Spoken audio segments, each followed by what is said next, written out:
Bonjour à toutes et à tous, c'est Maxime de la chaîne Calibourg, j'espère que vous allez bien, que vous avez passé une bonne semaine. On se retrouve aujourd'hui pour l'épisode 42 des vidéos de présentation de portefeuille. Nous sommes le 18 juin 2023 et vous préviens d'avance, la semaine dernière a été exceptionnelle, cette semaine a été exceptionnellement ensanglantée.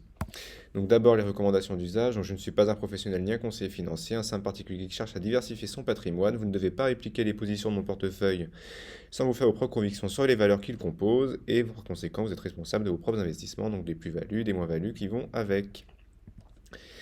Donc le portefeuille cette semaine, donc d'abord le CAC parce qu'il a été exceptionnel. Le CAC cette semaine, donc gros rebond. On était allé tester les 7200 points la semaine dernière et ça a bien rebondi en fin de semaine, donc 7388. Enfin toute la semaine en fait ça a été vert quasiment si mes souvenirs sont bons, donc plus 2,43%. Et mon portefeuille, à part vendredi, a été rouge toute la semaine, donc moins 0,83%, donc j'ai perdu 66 euros. Donc on ne perd pas tout ce qu'on a gagné la semaine dernière, heureusement, mais bon, 3% de différence quasiment par rapport au CAC, c'est un peu chiant, mais c'est comme ça. Et la partie investie, donc moins 1,36%, donc plus de 3% de différence, hein. Donc le portefeuille aujourd'hui, on est repassé sous la barre des 8000 malheureusement, et j'ai reçu, comme vous, si vous avez l'action, le dividende de Ruby, donc 55,68 €. J'ai pas pu vous faire la capture d'écran de l'historique du compte puisque ça ne marchait pas sur Boost Direct, je ne sais pas trop pourquoi. Et vu que vous êtes tous très curieux de savoir si j'ai acheté ABC Arbitrage, donc comme l'a dit Kali, j'avais dit que je l'achèterais à 5,80, donc on n'est pas encore allé à 5,80, mais j'ai mis l'ordre pour ne pas rater l'opportunité si jamais on y va. Bon, on a pas mal testé autour des 5,90 € cette semaine, ça a un petit peu rebondi en fin de semaine, bah, j'espère que je vais l'avoir à 5,80. J'en ai mis 50 pour l'instant. Et si ça va plus bas, eh ben, j'en reprendrai à ce moment-là. Sinon, les valeurs, donc on va commencer par Ruby. Bah, j'ai perdu 10% sur Ruby, mais il y a le dividende. Alors, je ne sais pas à combien ça fait, mais bon, elle a baissé un petit peu malgré tout cette semaine. Bouygues qui monte un tout petit peu, mais c'est anecdotique. Entech qui continue à monter. Et on a franchi la barre des 10 euros vendredi. Donc, ça, je suis content. Donc, on va espérer que lundi, les 10 euros tiennent et dans ce cas-là, ça pourra aller plus haut, je l'espère aussi. TF1 qui fait rien. Alstom qui baisse, donc on a perdu 4% cette semaine. Donc bon, bah, comme je m'y attendais, dès que je reviens en plus-value sur la valeur, ça retourne en moins-value, mais c'est comme ça. On n'est pas sorti de l'auberge avec Alstom, mais j'y crois quand même sur le long terme. Atos qui baisse un petit peu, donc Kali vous en a parlé longuement hier. Total Energy qui baisse un petit peu aussi. Metrovol TV qui fait rien, EuroAPI qui est bien remonté, EuroAPI mine de rien, donc j'espère pouvoir sortir de la ligne. Si on revient à mon PRU, je la vends, parce que bon, je l'avais acheté pour un petit trait spéculatif, ça n'a pas marché, mais si on revient à mon PRU, je la vendrai pour investir sur d'autres trucs plus intéressants, en tout cas à mon avis. Et Nekon bah, qui continue à s'enfoncer, donc j'avais dit que si on allait vers 2 euros, j'en rachèterais. Kelly en a pas mal parlé hier, il la voit éventuellement enfoncer ses plus bas historiques qui étaient un petit peu en dessous de 2 euros pour aller voir encore plus bas. On verra bien ce qui se passera. Mais bon, j'en ai pas beaucoup. Je pense sur le long terme, ça peut être un trade à jouer quand même, puisqu'ils vont bien finir par se reprendre, je pense. Enfin, en tout cas, j'espère. Et j'imagine que vous avez la valeur, vous l'espérez aussi. Et le PEA-PME, bah, les deux valeurs sont Cumulus Web, pareil, Kali vous en a parlé hier. Allez voir sa vidéo, il est beaucoup plus complet que moi quand il parle des valeurs qu'on a en commun, hein, parce qu'il fait beaucoup de recherches et il est beaucoup plus à fond que moi, surtout dernièrement, où j'ai pas beaucoup de temps malheureusement. Cumulus qui perd un peu, donc il y a toujours l'ambiguïté de comment ils vont financer les 50 nouvelles boutiques. On risque de se faire encore diluer, pour ça que je rachète pas trop pour l'instant. Si on revient à moins 20% sur le PRU, donc j'en vers 8 euros j'imagine, j'en reprendrai je pense une vingtaine. J'y crois pour l'avenir à Cumulus, mais là, à court terme, voire à moyen terme, ça sent pas trop bon, à mon avis. Et Entech, bah, la même chose que sur le PEA, c'est un petit peu remonté et la barre des 10 euros a été franchie, donc là, je suis content. Alors, comme d'habitude, on passe à l'analyse graphique et je vous rappelle que si ce genre de vidéo vous plaît, n'hésitez pas à mettre un petit pouce, c'est très motivant pour la chaîne. Alors, le CAC 40, donc, qui nous a fait une superbe semaine, donc plus 2, je sais plus combien de pourcents, mais en tout cas, une superbe semaine. Donc, le support des 7225, on va dire, a bien tenu. On a eu un gros rebond. Et là, on vient tester une résistance autour des 7390. Donc on est en plein dedans. Donc est-ce qu'on va réussir à la franchir pour revenir tester les plus hauts historiques à 7560? Bon, bah ça a l'air bien parti, hein, la tendance a l'air d'être bien repartir. La MM 200 jours repart vers la hausse. J'avais toujours espoir qu'on vienne au 5008. À mon avis, ça va pas être pour demain. Donc, si on revient déjà au... Ouais, enfin, les 5008, c'est... Ouais. Ok, donc au 6008 plutôt, j'avais bon espoir. Donc, pourquoi pas. Mais bon, pour l'instant, ça veut pas baisser. Donc, il me semble que Jérôme Powell avait quand même inquiété les investisseurs, puisqu'il avait dit que la... Donc, il a mis une pause sur la hausse des taux, mais il a dit que si ça reprenait, ça reprendrait un petit peu plus que prévu si j'ai bien suivi l'histoire. Donc, est-ce qu'il va y avoir une grosse chute? Si jamais il nous fait des mauvaises surprises, on verra bien. En tout cas, vendredi, énorme de volume sur le CAC 40, c'est impressionnant. Donc, je sais plus trop ce qui s'est passé vendredi. Ouais, parce que ça, c'est la Banque centrale, quoi. Donc, bon, on verra bien. Le SP500 qui continue de grimper comme un malade. Donc, on est sur des plus hauts depuis quand? Eh bien, depuis 22 avril 2022, donc depuis un an, donc ça grimpe bien. Donc on a quand même eu une bougie rouge vendredi. Et le Nasdaq 100, c'est pareil. C'est marrant, on dirait exactement les mêmes graphiques. C'est pareil, donc tout est bien orienté à la hausse. Donc on va voir ce qui se passe quand le Nasdaq 100 ira vers 15 600. Et en tout cas, le CAC 40 suit tout ça. Alors on passe aux valeurs. Donc M6, depuis le détachement du dividende, ça patine, ça fait rien. Donc on est sous MM200 jours sur le dividende non ajusté, on est au-dessus si on ajuste le dividende, donc il se passe rien. Donc soit vous attendez de revenir vers 12 euros pour en prendre, voire plus bas pour avoir un bon rendement ou un meilleur rendement si vous en avez déjà. Sinon, de toute façon, à mon avis, ça c'est une valeur à garder encore pendant 4 ans jusqu'à un rachat éventuel de quelqu'un, ce qui n'a pas pu se faire dernièrement. Total Energy, donc, qui baisse un petit peu quand même. Malgré tout, on préserve le support des 52,80. Est-ce qu'on va le tenir très longtemps? Ça se cherche là. Donc, grosse latéralisation quand même depuis le 31 octobre dans cette zone-là. Donc, est-ce que ça vaut le coup d'en reprendre si on revient à 52? Ouais, autour de 52. Peut-être ça vaut le coup si vous n'en avez pas. Si vous en avez déjà avec un bon PRU, à mon avis, il vaut mieux conserver votre PRU pour garder un bon rendement sur le très long terme et puis peut-être trouver des valeurs qui sont un peu moins chères pour l'instant. Moi, je pense que le pétrole ne sera pas quand même aussi haut dans les prochaines années qu'il l'a été ces dernières années. Donc, peut-être les bénéfices de Total vont être moins bons, ça c'est sûr. Donc, peut-être des dégagements sur l'action. Entech, donc on l'avait dit, Entech qui a réussi à franchir les 10 euros. Donc lundi, on avait réussi, non, on n'a pas réussi à les franchir. Les vendeurs sont là, hein, dès qu'on passe les 10 euros. Donc on s'est pris la tête dessus. Une grosse bougie avec des mèches là lundi.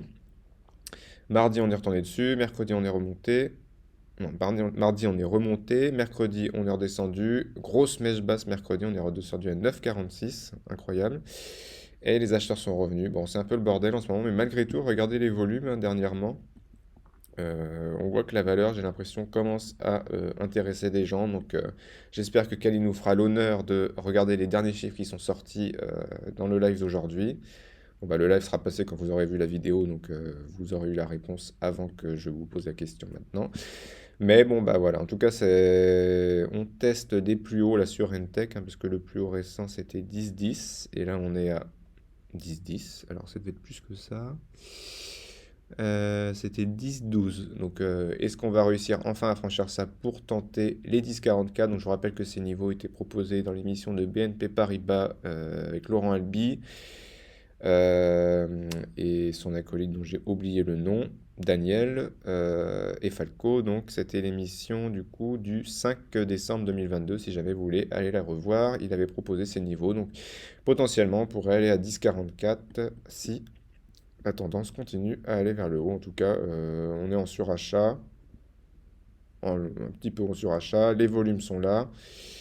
À part vendredi, c'est un peu dommage. Et puis, ça accumule un petit peu. Donc, c'est plutôt positif à mon avis. Moi, j'y crois beaucoup sur le long terme sur cette valeur. Mais attention, c'est une small cap. Donc, on ne sait pas ce qui peut se passer. Ruby, comme l'a dit Kali, et ce que je redoutais un petit peu, donc le dividende a été versé aux actionnaires jeudi, et pouf, tout a été vendu, ou mercredi, je sais plus. Et tout de suite, ça a dégagé hein, à fond. Donc les gens ont eu leurs sous, ils se sont dit, bon, ouais, c'est bon, je vends la valeur, je pense, hein. Et donc, et ben voilà, ça a vendu. Donc là, non ajusté, on est passé en dessous de cette, bon, elle est peut-être un petit peu étroite, de cette zone de support qu'on avait tracée. Donc là, il faudrait pas que ça casse les 23,72, sinon c'est retour aux 23 euros. Et potentiellement, si ça les casse aussi, bon, ça va être un peu solide, les 23 euros, je pense quand même, retour aux 22 euros. Donc je pense que j'en rachèterai la ligne, comme j'en ai 28 ou 29, donc je commence à avoir une grosse ligne quand même sur Ruby par rapport à la taille du portefeuille, mais j'aimerais bien quand même faire baisser le PRU. Gros volume de vente, hein. Donc si on revient à 22 euros, voire plus bas, j'en rachèterai quelques-unes. Dans l'optique de faire baisser le PRU qui est un peu haut, mais j'aimerais bien le faire baisser autour des 26 euros, ça serait pas mal, au moins. Voire idéalement autour des 25-30, ça serait quand même un petit peu mieux. Donc pourquoi pas en acheter quitte à avoir une très grosse ligne et puis vendre le surplus si on revient à 25 pour vraiment faire baisser significativement le PRU. Mais bon, aristocrate dividende, donc je pense sur le très long terme, on sera gagnant. Là, si je vendais Ruby maintenant, non, je serais pas en plus-value, mais à l'époque où j'étais par ici, je le serais grâce au dividende. Donc il faut toujours prendre en compte le fait que plus vous l'avez longtemps, même si ça fait rien, il y a le dividende. Voilà. Donc, mais malgré tout, on est quand même pas très haut sur Ruby, donc elle me paraît quand même intéressante à ces prix-là. Bon, attention, on est quand même sur une mauvaise tendance là actuellement. Bouygues qui en semaine ne fait rien, donc là on se cherche, il y a beaucoup de vendeurs, mais les acheteurs reviennent tout de suite à la charge, ça distribue pas trop. Bon, en journaliste c'est moins joli. Si on remet le dividende, qu'est-ce que ça fait? Ouais, bon, il s'est pas passé grand-chose, hein. Donc bon, on a toujours MM 200 jours en soutien, donc on va espérer que ça remonte, mais bon, la tendance court terme est pas très belle. Donc pareil, Bouygues, moi j'ai un trop fort PRU, hein, il est 34,19 €, donc j'essaye de le faire baisser, j'y arrive pas, donc si on revient autour des 27 euros, j'en reprendrai. Toujours pour faire baisser le PRU, puisque j'ai des PRU beaucoup trop beaux, mais bon, pareil. Je pense que qu'est-ce que je raconte n'importe quoi. Bouygues a été un peu massacré depuis cette histoire avec Equance, là, donc j'espère qu'il va y avoir un réveil dans les prochaines années. Alstom, même combat que Bouygues. Ça remonte au tournant de PRU, à chaque fois ça rebaisse. On va espérer que ça ne rebaisse pas plus. Donc là, ce niveau a été malheureusement enfoncé. On va espérer que les acheteurs reviennent et passer une bonne fois pour toutes cette zone qui nous embête depuis le 3 février 2022, donc depuis un an et quelques mois. Donc si on passe les 28,20 € quand même, ça sera beaucoup plus positif pour la suite, mais là, franchement, ça veut pas. Donc, les contrats s'accumulent, mais bon, problème de rentabilité, il me semble. TF1, TF1, ça commence à devenir chaud, hein, donc ça se cherche aussi, donc c'est pas trop accumulation. On est en mauvaise position sur le RSI depuis le 27 avril, donc depuis 2 mois, et j'espère qu'on va réussir à repartir de l'avant. En tout cas, alors la dernière fois que j'ai acheté TF1, c'était ici. Et ici, donc autour des... Qu'est-ce que ça me dit ça? Autour des 6,32 €. Donc j'avais dit que si on venait autour des 6,30 €, j'en rachèterais. Si on pouvait aller autour des 6 euros, ça serait quand même un peu mieux. Mais alors ça veut dire qu'on en casserait quand même un gros support et même 200 semaines. Donc ma foi, ouais, 6,40, 6,30, peut-être que j'en reprendrai. Mais bon, compliqué TF1 là, hein. Je sais pas pourquoi TF1 baisse autant alors que M6 se maintient. Si vous avez une idée sur la question, n'hésitez pas à le dire en commentaire. Atos, alors, Kali m'a expliqué comment faire un beau graphique sur Atos. Je dois enlever ça et regarder, je n'ai plus besoin de me prendre la tête avec les curseurs. Donc on n'aura plus les mêmes 200 semaines, mais c'est pas grave. Mais un beau graphique à la demande. Donc Atos. Donc Kali la voit à 19 euros, prix normal, et il trouve que 14,50 c'était déjà un bon prix tant qu'on n'aura pas de news, ce qui est vrai. Et il espère, plus ça va, plus la session va approcher, qu'il y ait une bonne news qui apparaisse d'ici là.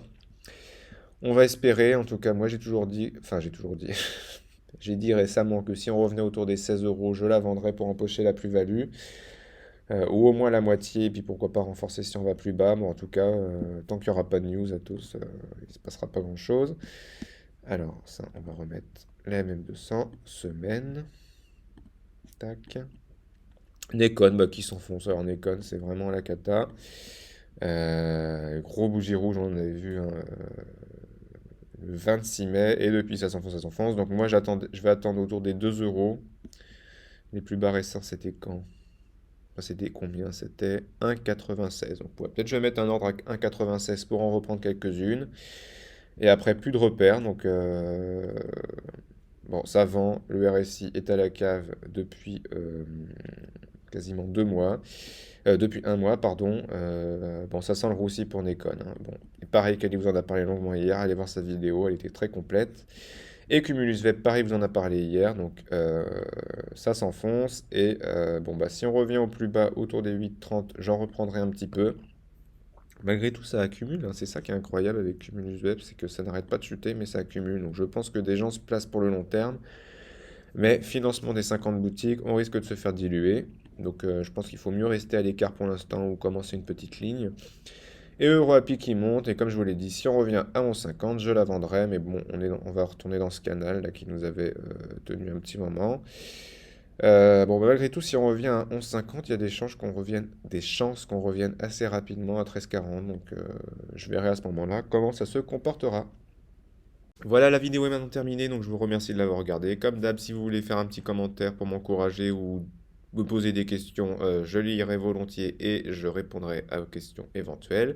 N'hésitez pas à mettre un petit like, c'est très encourageant pour nous, et à nous rejoindre sur le Discord pour continuer à discuter dans la semaine de tout ce qui se passe sur les marchés financiers. Voilà, d'ici là, je vous souhaite une bonne semaine et on se retrouve la semaine prochaine pour une nouvelle vidéo. Au revoir.